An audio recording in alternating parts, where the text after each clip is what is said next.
बराह रास्त आपको इस्लामाबाद लिए चलेंगे जहां पे शरीन मजारी तकरीब से खिताब कर रही हैं। Ministry of Human Rights, we have repeatedly tried to evolve policies to counter corruption because we have seen the impact of corruption on the poorest segments of our society.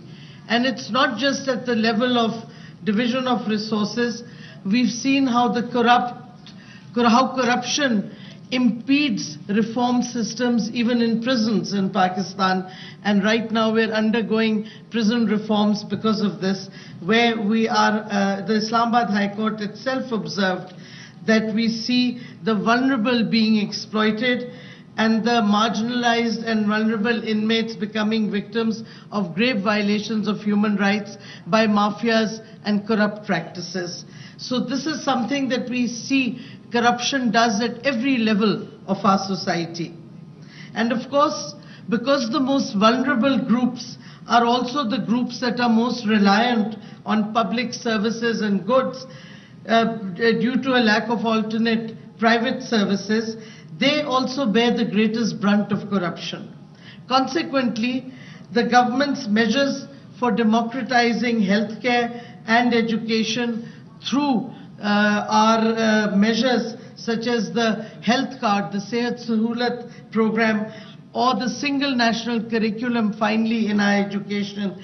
These are vital to ensuring that public goods are accessible to all those who need them the most, rather than remaining at the hands of a narrow elite or being impeded upon by the corrupt mafias that prevail in most societies. The Ministry of Human Rights also launched Pakistan's first National Action Plan on Business and Human Rights, and I'm proud to say we are the first country in South Asia and the third in the entire Asia for having a National Action Plan on Business and Human Rights, because this plan includes financial transparency and anti-corruption as a priority area. Our National Action Plan on Business and Human Rights provides a solid foundation for steering Pakistan's economic development while placing human dignity at its center. It includes critical recommendations such as the financial transparency of companies who are being considered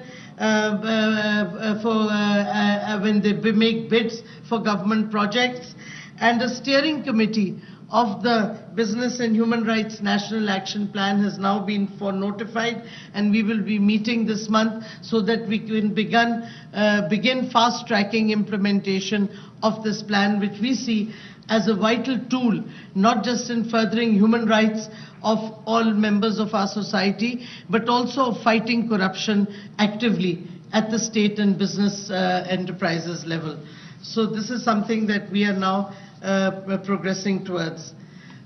We all know that the state has an obligation to protect those who are involved in ensuring its transparency, this transparency. In other words, what I'm saying is the state also has to protect those people who investigate, report, or prosecute corruption.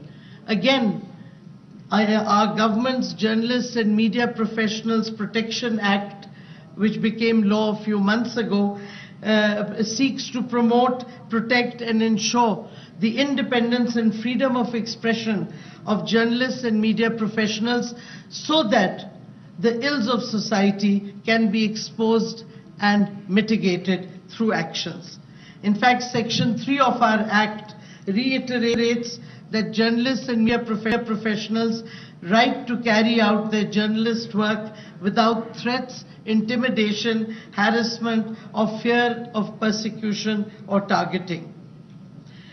However, while we can deal with these issues at a national level, we are also seeing the insidious ways in which national and international boundaries are exploited for corruption, with individuals laundering, money laundering, embezzling funds, and hiding in foreign jurisdictions. Criminals enjoy staggering safe havens, especially in developed countries. The Pandora Papers are a glaring example of this, exposing the wealth accumulated through tax evasion, corruption, and money laundered out to financial havens. The UN Secretary General's panel, FACTI, calculated that $7 trillion in stolen assets were parked primarily in offshore tax havens. Yet international cooperation procedures amongst law enforcement agencies and prosecution authorities remain woefully slow and ineffective. It is crucial